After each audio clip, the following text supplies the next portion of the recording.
As our prize continues, News 8 at 4 is bringing you more on the story and the impact that some of these pieces have to the men and women who served our country and are now struggling with their own mental health. News 8's Megan Bunchman joins us now with a look at the Veterans Memorial Park venue and its artists. Megan? 22 veteran pieces decorate Veterans Memorial Park in downtown Grand Rapids this art prize. Now, the number 22 not only representing a variety of stories shared by servicemen and women, but also a national statistic on veterans who take their life daily. Darkness, sadness, complete isolation. Feelings that Dr. Kimberly Barrington knows all too well. I've been there. I've been there. Depression and loss now reflected in her art. I need to dismantle the perception that people have of persons with disabilities. And so the piece is, this is not me. That's not poor English Barrington is using, but instead a prefix for the word disability. So this and not on the left side, it shows a person that has tears, and you see the black tear. They're black tears that are coming down into the knot, into that O. Because as usually people always say, oh, I feel so sorry for you. It's just, it all speaks to what is said when people see me. Barrington's physical disability may be obvious, but it's her fight with mental health that connects this Navy veteran with nearly 24 others sharing their stories this art prize. Art sort of bypasses the head and goes right to the heart. And so they can use this art then to sort of work through their trauma and work through their fears. Each piece featured this year was hand-selected by venue curator Pamela Alderman and Kent County Veterans Services. The art tells stories of struggle, triumph, camaraderie, and perseverance, embodied in these men and women both while serving our nation and post-enlistment. Just what I was experiencing as a female veteran. It was a tumultuous time. And fighting for my disability and trying to still, even, back in 2012, to find my place and find my voice as a veteran.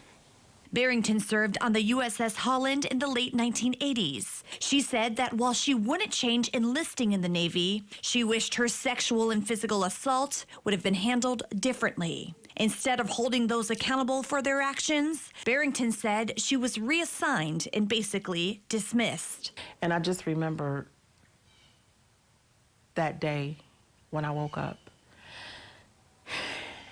and it just all crashed on me that the very thing that I loved, that I said that I would serve and I would defend this Constitution against all enemies, foreign and domestic. You didn't give that back to me. You didn't protect me. 22, the average national statistic for veterans who die from suicide daily. Barrington was almost one of them. And my kids went to school that day. And everything that I had glass, I broke. I had pictures on the wall.